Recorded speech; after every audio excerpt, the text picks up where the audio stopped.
श्री गणेशाय नमः। श्री दुर्गा सप्तशती तीसरा अध्याय। देवी के दिव्य रूप का वर्णन। श्री जगदम्बा का तेज हजारों सूर्यों के उदयकाल के समान है। वह लाल रंग की साड़ी पहने हुए हैं। उनके शरीर पर खोपड़ियों की माला से शोभित है। उनके दोनों वक्षों पर लाल चंदन का लेप लगा हुआ है। उनके हाथों में मल्लिका, विद्या, अभय और वर मुद्रा है। उनका त्रिनेत्र मुख अत्यंत सुंदर दिख रहा है। उनके सिर पर चंद्रमा के साथ रत्न जड़ित मुकुट है। वह कमल के आसन पर विराजमान है। मैं ऐसी देवी को अपनी भक्ति सहित प्रणाम करता हूँ। तीसरा अध्याय। सेनापति सहित महिषासुर का वध। महर्षि मेघ ने कहा, महिषासुर की सेना नष्ट होती देखकर उस सेना का सेनापति चिक्षुर क्रोध में भर देवी के साथ युद्ध करने के लिए आगे बढ़ा। वह देवी पर इस प्रकार बाणों की वर्षा करने लगा मानो सुमेरु पर्वत पानी की धार बरसा रहा हो। इस प्रकार देवी ने अपने बाणों से उसके बाणों को काट डाला तथा उसके घोड़ों व सारथी को मार दिया। साथ ही उसके बाणों धनुष और अत्यंत ऊंची ध्वजा को भी काट कर नीचे गिरा दिया। उनका धनुष कट जाने पर के पश्चात उसके शरीर के अंगों को भी अपने बाणों से बीन दिया। धनुष, घोड़ों और सारथी के नष्ट हो जाने पर वह असुर ढाल और तलवार लेकर देवी की तरफ आया। उसने अपना तीक्ष्ण धार वाली तलवार से देवी के सिंह के मस्तक पर प्रहार किया और बड़े वेग से देवी की बाह्य भुजा पर वार किया। किंतु देवी की बाह्य भुजा को छूते ही उस दैत्य की तलवार टूटकर 100 टुकड़ों में बिखर गई। इससे दैत्य ने क्रोध से भरकर शूल हाथ में लिया और भद्रकाली देवी की ओर फेंका। देवी को आता हुआ वह शूल आकाश में गिरते हुए सूर्य के समान प्रज्वलित हो उठा। उस शूल को अपनी ओर आते हुए देखकर देवी ने उस शूल छोड़ा और महाअसुर के शूल के 100 टुकड़े कर दिए और साथ ही महाअसुर के प्राण भी हर लिए। शिक्षु के मरने पर देवताओं के को दुख देने वाला चामर नामक दैत्य हाथी पर सवार होकर देवी से लड़ने के लिए आया। उसके आने से ही के साथ ही शक्ति के से प्रहार किया, किंतु देवी ने अपनी अहंकार से उसे तोड़कर पृथ्वी पर डाल दिया। शक्ति को टूटा हुआ देखकर दैत्य ने क्रोध से लाल होकर शूल को चलाया, किंतु देवी ने उसको भी काट डाला। इतने में देवी का सिंह उछलकर हाथी के मस्तक पर सवार हो गया और दैत्य के साथ बहुत ही तीव्र युद्ध करने लगा।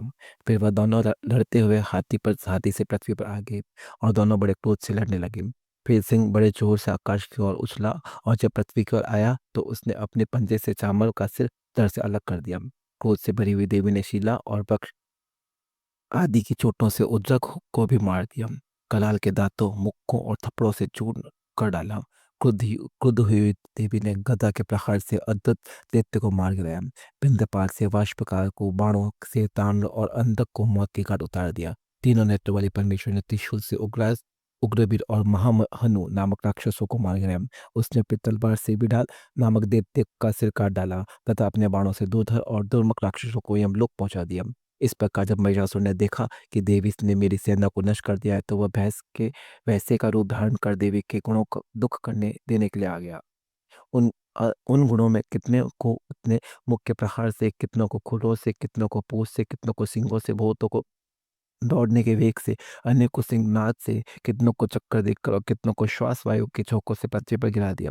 वह दैत्य इस प्रकार गणों की सेना से को गिरा देवी के सिंह को मारने के लिए दौड़ा। इस पर देवी को बड़ा गुस्सा आया। उधर दैत्य भी क्रोध में भरकर धरती को खुरों से खोदने लगा तथा सिंहों से पर्वतों को उखाड़ उखाड़ कर धरती पर फेंकने लगा और मुख से शब्द करने लगा। महिषासुर के वेग से चक्कर देने वाले के कारण पृथ्वी शुद्ध होकर फटने लगी।